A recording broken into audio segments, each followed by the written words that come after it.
Numericals बता रहे थे। चलिए इसी क्रम में एक चार न्यूमेरिकल्स हैं मेरे पास। दो हर्षित ने भेजे हैं और दो विवेक ने भेजे हैं। एक क्वेश्चन थोड़ा लेंदी है, काफी लंबा है। उसमें क्वेश्चन का भी दिया हुआ था, क्वेश्चन में सोन फिगर भी था, बट हर्षित ने फिगर नहीं सेंड किया था। अब क्यों नहीं सेंड किया उसने बताया नहीं।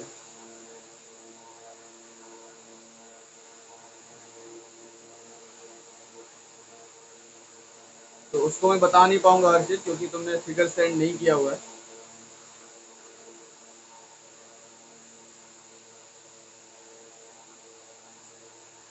एक क्वेश्चन था 11th क्लास बॉयज ग्रुप में, काफी ज्यादा वो उस पर टेंशन चल रही थी, इसका आंसर क्या होगा, आंसर क्या होगा। कई लोगों ने कुछ आंसर भी दिए थे। फिलहाल देखो, क्वेश्चन ये था कि a river is flowing from west to east at a speed of 5 metre per minute. एक रिवर है जो वेस्ट से ईस्ट की तरफ फ्लो हो रही है, स्पीड है उसकी 5 metre per minute. A man who can swim at the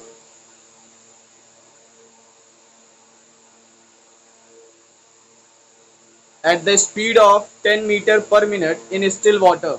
एक आदमी जो 10 मीटर पर मिनट की स्पीड से स्टिल वाटर में तैर सकता है, स्विम कर सकता है, is standing on the south bank of the river. वो रिवर के साउथ बैंक पर खड़ा है। He wants to swim across the river in the shortest time. वो शॉर्टेस्ट टाइम में, कम से कम समय में रिवर को पार करना चाहता है। He would swim in a direction. वो किस डायरेक्शन में तैरेगा, वो किस डायरेक्शन में फ्लो करना स्टार्ट करे जिससे वो शॉर्टेस्ट टाइम में उस पार पहुंच जाए, कम से कम समय में उस पार पहुंच जाए। चलिए क्वेश्चन ये है हमारा, समझ में आया क्वेश्चन सबको? क्वेश्चन समझ में आ गया? देखो, कुछ ऐसी कंडीशन है कि ये रिवर है, फ्लो हो रही है वेस्ट टू ईस्ट डायरेक्शन में। ये हमारा वेस्ट है और ये ईस्ट है।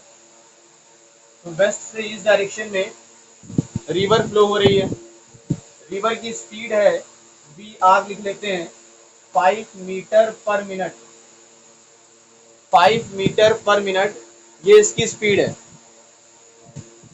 कहा जा रहा है एक आदमी है, एक इंसान है जो स्टिल वाटर में स्विम कर सकता है with a speed of 10 metre per minute. ये साउथ डायरेक्शन में इस साइड खड़ा हुआ है, इसको उस पार जाना है। आज से पूछा गया ये किस डायरेक्शन में जाए जिससे ये शॉर्टेस्ट टाइम लगा सके, कम से कम समय में, मिनिमम टाइम में इसको उस पार जाना है। तो बताइए कौन सी डिस्टेंस ट्रेवल करनी पड़ेगी उसको। सबसे कम समय कब लगेगा, जब सबसे कम डिस्टेंस ट्रेवल करे। सबसे कम टाइम तब लगेगा जब वो सबसे कम टाइम, सबसे कम डिस्टेंस ट्रेवल करेगा। तो अगर उसे सबसे कम डिस्टेंस ट्रेवल करनी है तो कैसे ट्रेवल करना पड़ेगा, उसे जाना पड़ेगा एकदम स्ट्रेट। उसे जाना पड़ेगा एकदम स्ट्रेट। अगर वो एकदम स्ट्रेट जाता है तो यानी वो सबसे कम डिस्टेंस ट्रेवल करेगा और इस कंडीशन पर सबसे कम टाइम भी लगेगा। सही बात है। Displacement should be minimum. Displacement जो होना चाहिए वो उसका मिनिमम होना चाहिए। तो डिस्प्लेसमेंट मिनिमम होने के लिए उसे एकदम स्ट्रेट जाना पड़ेगा। यानी किस डायरेक्शन में उसे जाना पड़ेगा? Due to north. तो पहला ऑप्शन इसका सही होगा, जैसा सब लोगों ने टिक भी किया, कुछ लोगों ने बताया भी।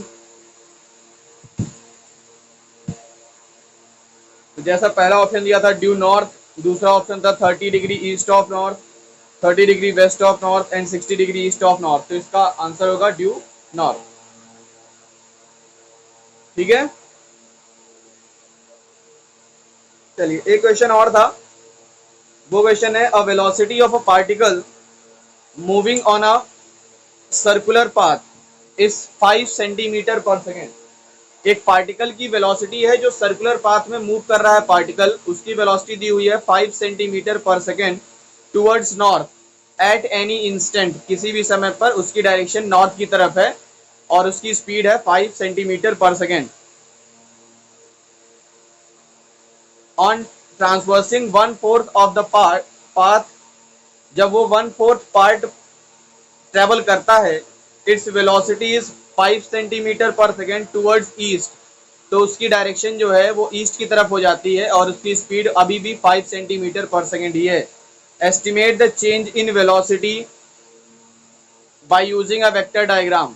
वेक्टर डायग्राम का यूज करके आपको चेंज इन वेलोसिटी बतानी है। कर लोगे मेरे ख्याल से इसको तो, क्यों ही मानसी, हो जाएगा। इस तरह का क्वेश्चन मैंने बताया भी था, एक क्वेश्चन पिछली क्लास में मैंने बताया था इस तरह का। ये एक सर्कुलर पाथ है, यहाँ पर इस पार्टिकल की देखो इस डायरेक्शन कहाँ है, नॉर्थ साइड है, और वो 1/4 ट्रेवल करता है और उसकी डायरेक्शन कहाँ हो जाती है, ईस्ट साइड हो जाती है। अभी भी वेलोसिटी यहाँ पर भी 5 सेंटीमीटर पर सेकेंड है और यहाँ पर भी 5 सेंटीमीटर पर सेकेंड है। अगर इसका हम अलग से डायग्राम बनाएं तो हम अलग से डायग्राम कुछ ऐसा ड्रॉ कर सकते हैं। ये डायरेक्शन थी पहले, उसके बाद डायरेक्शन ये हो गई, तो इसका रिजल्टेंट कैसे मिलेगा, देखो ये इसका रिजल्टेंट होगा, ये V1 हो गया, ये V2 हो गया और ये इसका रिजल्टेंट VR हो गया। अब इन दोनों के V1 और V2 के बीच में एंगल कितना बेटा, V1 और V2 के बीच में एंगल है 90 डिग्री। तो मैंने वेक्टर का फॉर्मूला बताया हुआ है, वेक्टर का रिजल्टेंट निकालने का formula V1 square plus V2 square minus 2V1 V2 cos theta. Minus क्यों लगा रहे हैं, क्योंकि हमें डिफरेंस निकालना है। अगर ऐड करना होता तो हम क्या फाइंड करते, यहाँ पर क्या लगाते, ऑड फाइंड करना होता तो ऐड ऐड ऐड कैलकुलेट करना होता तो यहाँ पर प्लस लगता, बट यहाँ पर डिफरेंस फाइंड करना है इसलिए यहाँ पे माइनस लग रहा है। वैसे भी cos 90 की वैल्यू 0 होने वाली है, इससे कोई मतलब नहीं है चाहे प्लस में लिखो या माइनस में लिखो, cos 90 की वैल्यू वैसे भी 0 हो जाएगी। ठीक है, समझ में आया। विवेक मणि त्रिपाठी,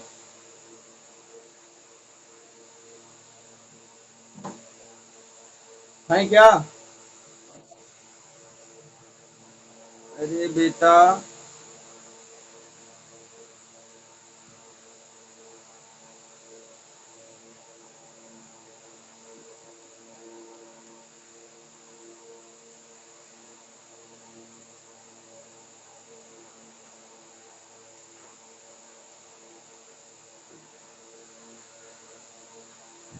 समझ में आया।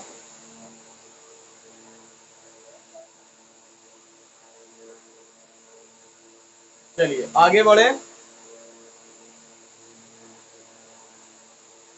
न्यूमेरिकल कंप्लीट हो गया इस चैप्टर के, सबके न्यूमेरिकल लग गए।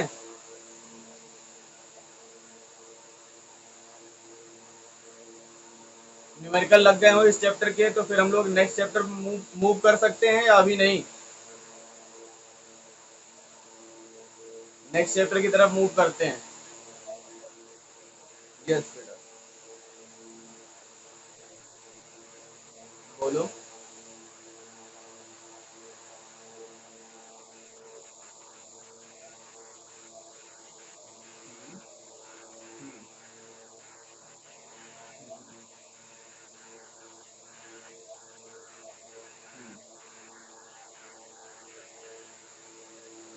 P/Q/R, देखो होता क्या है बेटा, क्वेश्चन सेंड कर दिया करो मेरे पास, सेंड करने व्हाट्सएप नंबर तो पता होगा ना मेरा, हाँ तो व्हाट्सएप कर दिया करो, सेंड कर दिया करो, तो वो क्वेश्चंस मैं एक दिन पहले देख लिया करता हूँ या 2-4 मिनट पहले इसका क्लास स्टार्ट होने से पहले वो देख लेता हूँ, तो फिर देखने में और सुनने में क्वेश्चन में डिफरेंस होता है ना। तो वो क्वेश्चन एज इट इज क्या किया करो, सेंड कर दिया करो, उसके मैं बता दिया करूँगा। जितने भी बच्चे, मैं पहले भी कहता हूँ कि जो भी नए बच्चे भी हैं वो भी सुन लें कि जो क्वेश्चंस आपको नहीं आते हैं वो क्वेश्चंस आप सेंड कर दिया करिए, सेंड करने के बाद मुझे जब लाइव क्लास आएगी तो मैं ऑटोमेटिक उसको बता दिया करूँगा। ठीक है, मानसी के बहुत सारे क्वेश्चंस अटके हुए हैं, अटके होने का मतलब वो एक तो बहुत,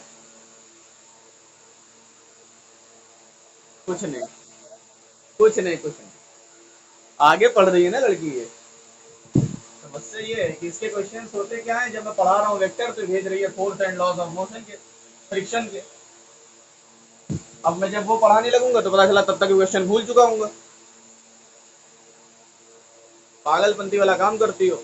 जब पढ़ा रहा हूँ क्वेश्चन तब भेजा करो, तुम क्वेश्चन पहले से भेज देती हो, मैं भूल जाता हूँ फिर। तो मैं कहाँ रखूंगा, मैं से डिलीट नहीं हो जाएगा।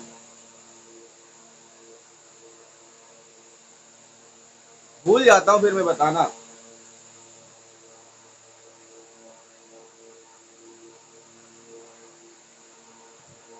इसीलिए कहते हैं जब पढ़ाया करें तब भेजा करो, उसको इकट्ठा किए रहा करो।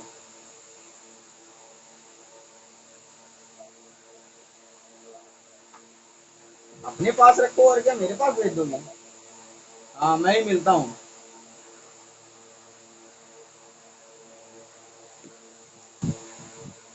हाँ, तो स्टार्ट करते हैं आज का, आज से नया chapter, chapter number 5, laws of motion.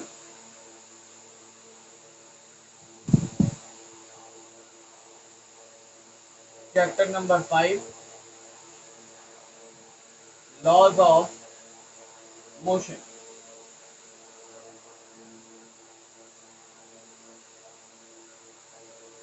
तो देखो अभी तक बेटा हम लोगों ने ये पढ़ लिया कि ये चीज हो रही है, जैसे कोई बॉडी ट्रेवल कर रही है, ट्रेवल कर रही है, उसकी स्पीड क्या है, उसकी वेलोसिटी क्या है, एक्सेलरेशन क्या है, ये सारी चीजें हम पढ़ चुके हैं।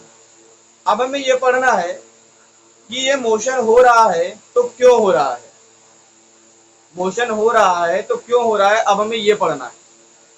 यानी अभी तक हम लोगों ने पढ़ा स्टैटिक्स, अब हम लोग पढ़ेंगे डायनेमिक्स। स्टैटिक्स का मतलब अभी तक मोशन पढ़ रहे थे, मोशन के बारे में पढ़ रहे थे, वेक्टर पढ़ा हम लोगों ने, डायरेक्शन पढ़े, यानी मोशन करता हुआ कोई ऑब्जेक्ट पढ़ा। अब हम ऑब्जेक्ट को किस में रख देंगे, रेस्ट पे रख देंगे। यानी इसमें हम कारण पढ़ेंगे, इस चैप्टर में हमें यह पढ़ाया जाएगा कि what is the reason behind the motion, motion के पीछे रीजन क्या है। यहाँ से हम कारण पढ़ना सीखेंगे, जो न्यूटन के बारे में पढ़ना सीखेंगे, न्यूटन ने जो कहा है उसको पढ़ना सीखेंगे। यहाँ से न्यूटन की कहानी शुरू हो जाती है। न्यूटन की ही देन थी जो हम लोग फिजिक्स में, जो इससे पहले आप लोगों ने पढ़ा, वेक्टर पढ़ा, स्ट्रेट लाइन मोशन पढ़ा, ये सब बाद में डेरिवेट हुए हैं, पहले ये लॉज ऑफ मोशन बना है। बट इसको पहले रखा नहीं गया। क्यों नहीं रखा गया, क्योंकि आप बहुत सी चीजें, इजी चीजें थी जो आप समझ चुके हो, अब इसको समझना आसान होगा। तो पहले ये आया था, पहले इसका डेरिवेशन हुआ था, पहले इसकी लॉज आए थे, उसके बाद फिर मोशन के बहुत सारे इक्वेशंस बने थे जो आप इक्वेशन ऑफ मोशन पढ़ चुके हो। ये सारी चीजें तो बाद में आई है, वेक्टर वगैरह तो बाद में आया, पहले क्या आया, लॉज ऑफ मोशन आया। बहुत पुरानी कहानी चलती चली आ रही है। लॉज ऑफ मोशन तो यानी फिजिक्स का ये बहुत पुराना पार्ट है, न्यूटन के जमाने का, जहां से फिजिक्स की शुरुआत हुई थी कह सकते हो। न्यूटन और आइंस्टीन ही फिजिक्स के जन्मदाता हैं, उन्होंने ही फिजिक्स को शुरुआत दी थी, शुरुआत वहीं से हुई थी, उन्हीं उसी ड्यूरेशन से, उसी सेंचुरी के थ्रू, 14-15 सेंचुरी के आसपास। तो व्हाट इज फोर्स, यहाँ से सबसे पहला कॉन्सेप्ट आएगा कि अगर कोई मोशन हो रहा है तो क्यों हो रहा है, क्योंकि फोर्स लग रहा है। अगर कोई बॉडी मोशन कर रही है तो क्यों मोशन कर रही है, क्योंकि फोर्स लग रहा है। And what is force, force क्या है, व्हाट इज फोर्स,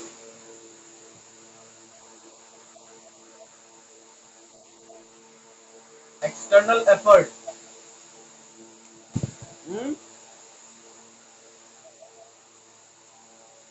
हाँ, फोर्स इज द कॉज, ठीक है, वही एक्सटर्नल एफर्ट या कॉज एक ही चीज है, सही है, दोनों सही है। और कुछ किसी के माइंड में, what is force,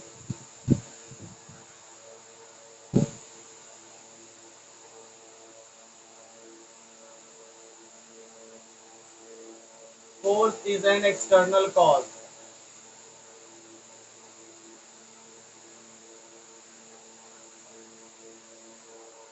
in the form of,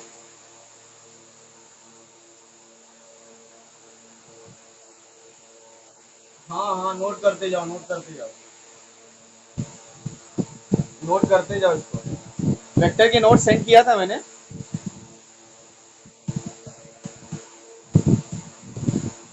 हाँ, तो लॉज ऑफ मोशन आज से पढ़ाना स्टार्ट कर रहा हूँ। In the form of push और पुल विच चेंजेस और tends to change the shape, size, direction, etc. of the body. Force क्या है बेटा? Force is a cause in the form of push और पुल विच चेंजेस और टेंड्स टू चेंज, जो change कर सकता है या फिर चेंज करने की कोशिश करता है। क्या चेंज करने की कोशिश करता है? शेप चेंज करने की कोशिश करता है, साइज चेंज करने की कोशिश करता है, direction of a moving object, किसी डायरेक्शन को चेंज करने की कोशिश करता है, एटसेट्रा। मैंने लिख दिया है। एटसेट्रा में आप बहुत कुछ चीजें ले सकते हैं, उसका शेप, साइज, पोजीशन, बहुत सारी चीजें आ सकती हैं। स्पीड, वेलोसिटी, ये सब चेंज करने की कोशिश कर सकता है या फिर चेंज कर सकता है। जरूरी नहीं है कि फोर्स अप्लाई किया जाए और हमेशा चेंज हो, ये भी कंपलसरी नहीं है। कई बार कंडीशन ऐसी होती है कि हम फोर्स तो अप्लाई करते हैं बट चेंज नहीं होता, तब क्या वो फोर्स नहीं होगा? बिल्कुल वो फोर्स होगा, but which is tends to change, वो चेंज करने की कोशिश कर रहा होगा। जैसे आप दीवार, एक दीवार है, दीवार पर दिन भर पैर मारते रहो, दीवार पर कोई फर्क नहीं पड़ेगा, वो मूव नहीं करने वाली, तो चेंज नहीं होगा ना उसमें, उसकी पोजीशन में चेंज नहीं हो रहा है। फिर भी आप सॉरी, फिर भी आप फोर्स तो लगा रहे हो ना, फिर भी आप फोर्स तो लगा रहे हो। एक ट्रक खड़ा हुआ, ट्रक को आप पुश कर रहे हो, ट्रक को आप पुश कर रहे हो, क्या अकेले हिला पाओगे? हिला नहीं पाओगे, उसकी पोजीशन चेंज नहीं कर पाओगे, बट आप कोशिश तो कर रहे हैं, आप टेंस तो कर रहे हैं, डजंट मैटर, ये फोर्स है। समझ में आया कुछ फोर्स के बारे में? बहुत छोटी सी डेफिनेशन है और बहुत अच्छी सी डेफिनेशन है, प्यारी सी definition. Force is a cause या external cause in the form of push or pull which changes or tends to change the shape, size, direction of the body. समझ में आया?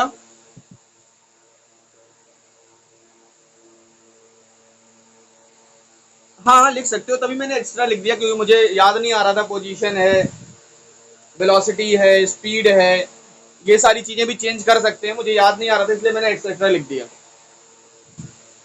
बहुत सारी चीजें लिख सकते हैं यहाँ पर अभी तो समझ में आया फोर्स क्या है?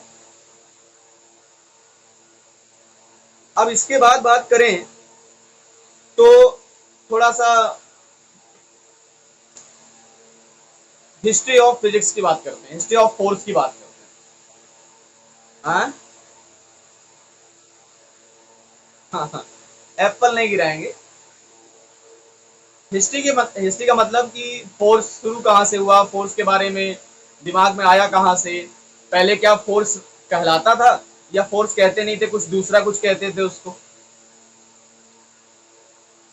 तो अब हिस्ट्री की अगर बात करते हैं तो फोर्स का मतलब, पहले एक नाम थे, एक वैज्ञानिक थे, उनका नाम था एरिस्टॉयल, एरिस्टॉयल करके नाम था उनका। उनका कहना था कि फोर्स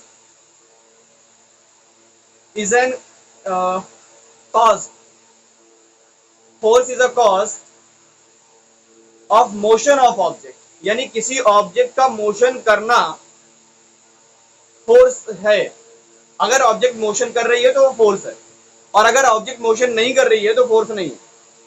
इनका कहना था कि अगर ऑब्जेक्ट को मोशन में बनाए रखना है तो आपको एक एक्सटर्नल फोर्स लगाना पड़ेगा। There is an necessary external force for motion of object. Object के मोशन के लिए एक फोर्स की जरूरत पड़ती ही पड़ती है। यानी अगर आपको कांस्टेंट वेलोसिटी से, कांस्टेंट स्पीड से फोर्स बनाए, कांस्टेंट स्पीड बनाए रखना है किसी ऑब्जेक्ट की, तो आपको फोर्स लगाना ही पड़ेगा, ऐसा एरिस्टॉटल का कहना था।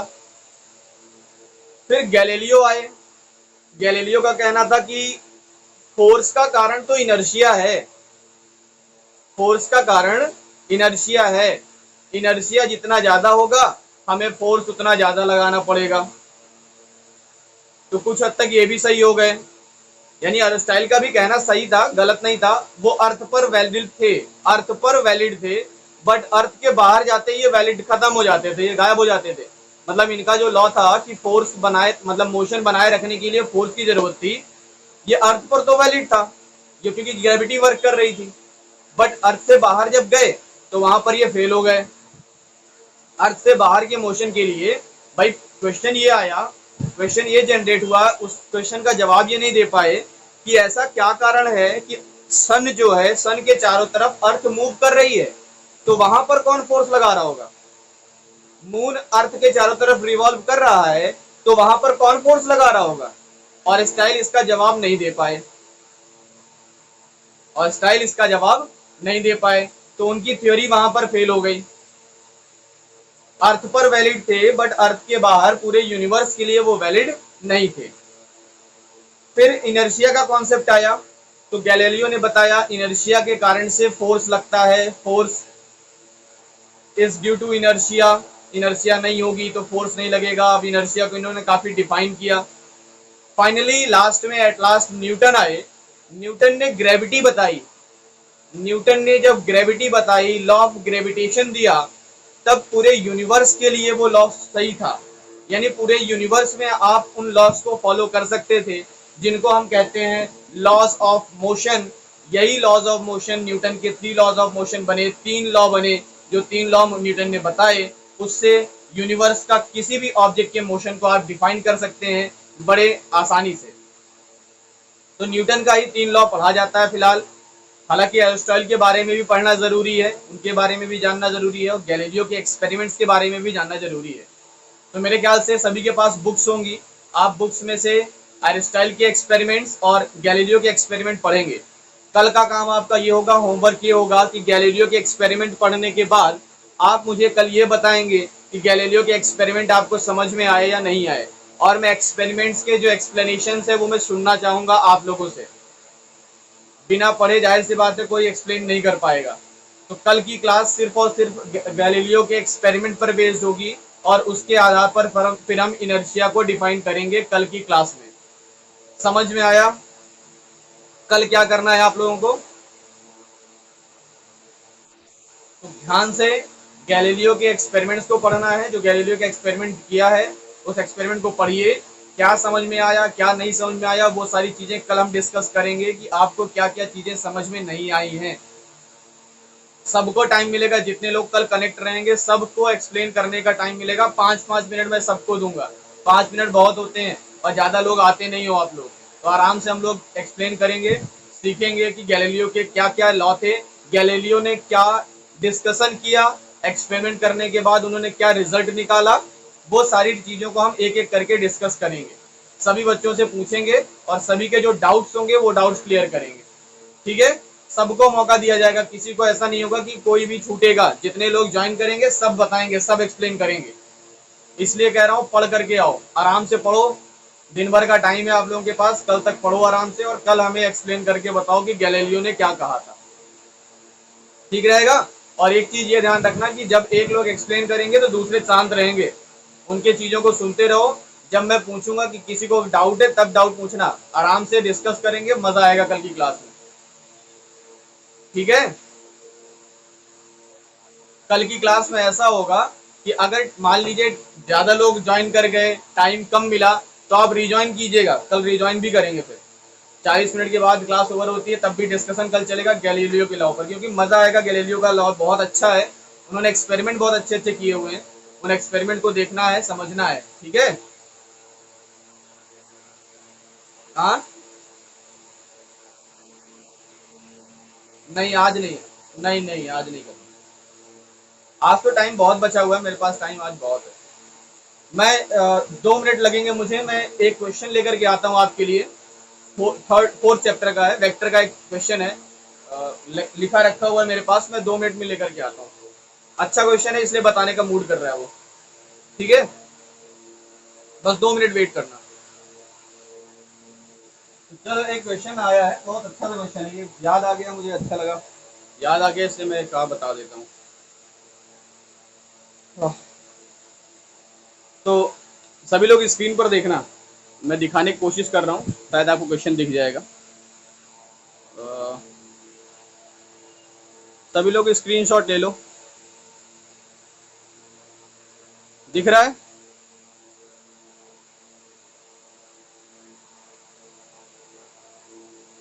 दिख रहा है ना सभी को? स्क्रीनशॉट ले लो, बाद में पढ़ लेना। इसको मैं पढ़ के अभी एक्सप्लेन कर रहा हूँ, ठीक है? चलो देखो, मैं इसको पढ़ करके एक्सप्लेन कर रहा हूँ आप लोगों को। A swimmer crosses a flowing river of with D. एक स्विमर है, वो एक फ्लोइंग रिवर को क्रॉस करता है। किस वेलोसिटी से? सॉरी, जो रिवर है उसकी विथ कितनी है? डी है। To and fro in time t1। To and fro का मतलब है ऐसे, हाँ। The time taken to cover the same distance, उसी डिस्टेंस को ट्रेवल करने के लिए, कवर करने के लिए, time taken up and down the stream, up and down the stream is t2। if t3 is the time the swimmer would take to swim a distance 2d in still water, then prove that t square is equals to t2 into t3। Question समझ में आया?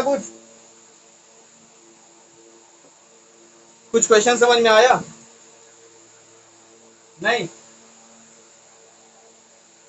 देखो, question समझने की कोशिश करो, पहले question समझ लो, सॉल्यूशन तो बाद में करेंगे, पहले क्वेश्चन समझो। ये जो रिवर है इसकी चौड़ाई कितनी है?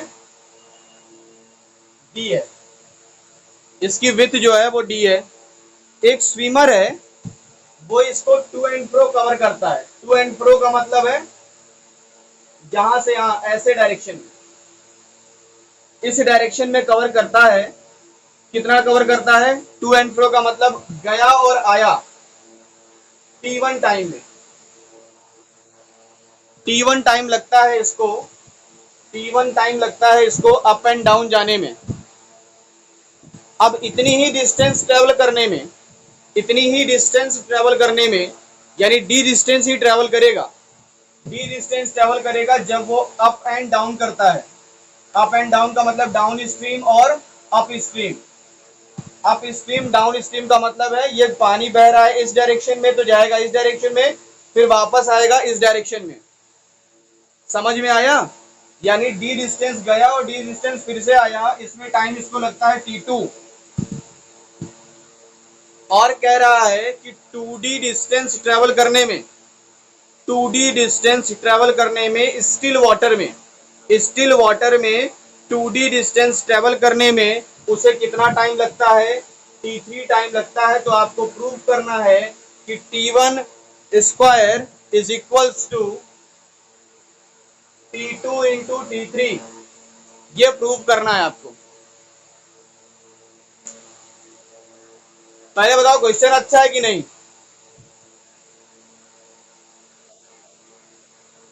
अच्छा क्वेश्चन है।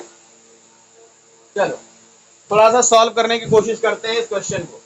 इस क्वेश्चन को हम तीन केस में अलग अलग डिवाइड करेंगे। पहला केस लेते हैं, फर्स्ट केस।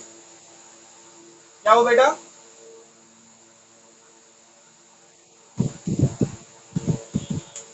ये क्वेश्चन है एबीसी बुक का है, मॉडर्न एबीसी करके एक बुक है, उस बुक का है।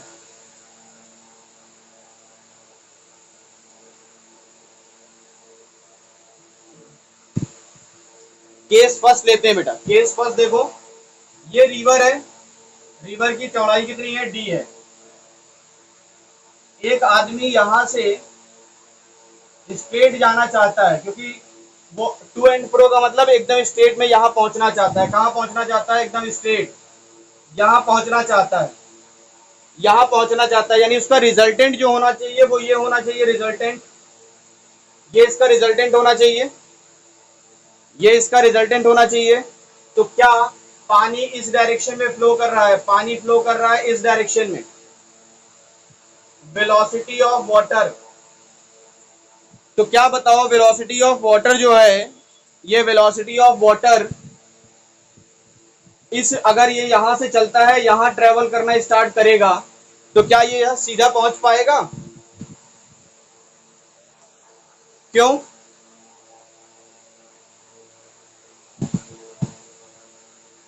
क्यों नहीं पहुंच पाएगा? रिवर की विड्थ तो है, रिवर की वेलोसिटी है बेटा, तो यहाँ पर रिलेटिव वेलोसिटी वर्क करने लगेगा। क्योंकि ये बॉडी ये जाना चाहता है स्ट्रेट, अगर ये स्ट्रेट चलना स्टार्ट करेगा तो पानी इसको इस डायरेक्शन में कुछ दूर बहा करके ले जाएगा। तो जाहिर सी बात है इसको किस डायरेक्शन में ट्रेवल करना पड़ेगा, इसको इस डायरेक्शन में तैरना पड़ेगा।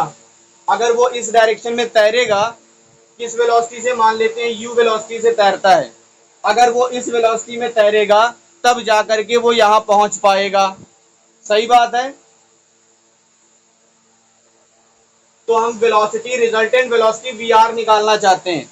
तो वी आर की वैल्यू क्या होगी, V R is equals to, V R is equals to U square minus V W square. इसको वी लिख लो, वी डब्ल्यू मत लिखो, वी लिख लो, U square minus we square.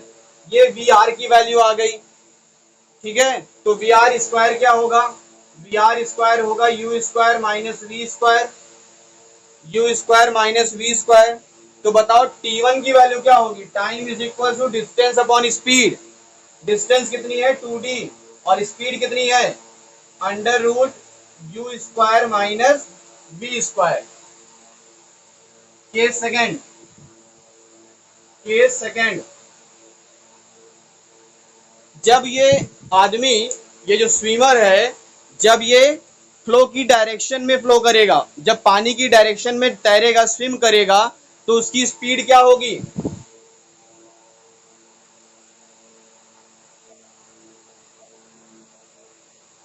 Good. तो टाइम कितना लगेगा बेटा, टाइम लगेगा d upon u plus v plus d upon u minus v, time लगेगा। अगर हम इसको कैलकुलेट करें तो कैलकुलेट करने पर हमें मिलेगा v square, sorry u square minus we square, और ऊपर का कैलकुलेशन करते हैं तो ऊपर का कैलकुलेशन इसके साथ इसका मल्टीप्लाई होगा, तो u into d minus v into d plus u d plus v d. तो वी डी से वी डी कैंसिल हो गया, it becomes 2ud upon u square minus we square. अब लगाते हैं केस थर्ड, और केस थर्ड तो बहुत ही आसान है, T3 is equal to 2d upon u, यही तो होगा। अब हमें जो प्रूव करना था उसके अकॉर्डिंग चलते हैं। क्या प्रूव करना था, क्या प्रूव करना था, T1 square is equal to T2 into T3, इसका स्क्वायर करो, T1 का स्क्वायर करते हैं, क्या आएगा 4d square upon v square, sorry u square minus we square आएगा। देखो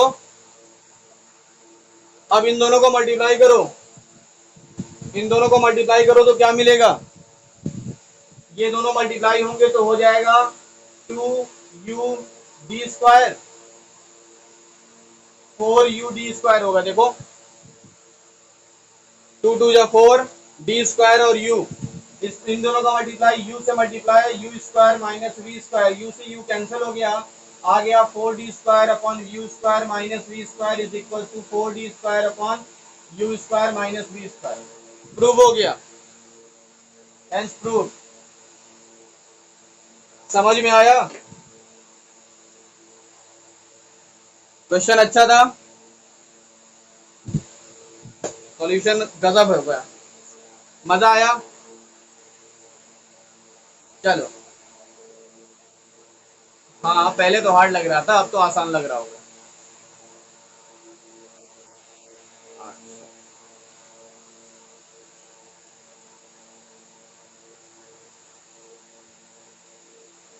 तो चलो आगे का काम क्या करना है आप लोगों को, गैलीलियो के लॉ को पढ़ना है, गैलीलियो के एक्सपेरिमेंट को पढ़ना है, और उसको कल एक्सप्लेन करेंगे। ठीक है, आज के लिए क्लास ओवर करते हैं, सिर्फ 1 या 2 मिनट बचा होगा मेरे ख्याल से, 3 मिनट। तो चलो पढ़ना, आगे लगाना क्वेश्चन, और इसको रीड जरूर कर लेना गैलीलियो को, कल डिस्कस करेंगे इसके बारे में। ठीक है, चलो आज की क्लास ओवर करते हैं। कोई कंफर्म नहीं बेटा, अगर मैं, क्योंकि होता क्या है, घर पे है अकेले इस समय, तो दिक्कत होती है, फिर कोई भरोसा नहीं है, जल्दी भी आ सकते हैं, पहले भी आ सकते हैं, लेकिन 8 बजे से पहले नहीं आएंगे, टेंशन मत लो। अरे बेटा हमारे पास टाइम होना चाहिए। मैं फ्री नहीं हूं ना उस टाइम। और वैसे भी प्रिंसिपल सर ने सख्त आदेश दिया है कि अपने हिसाब से कोई टाइमिंग चेंज नहीं करेगा। तो हम बंधे हुए हैं स्कूल के बंदे से। ठीक है चलो।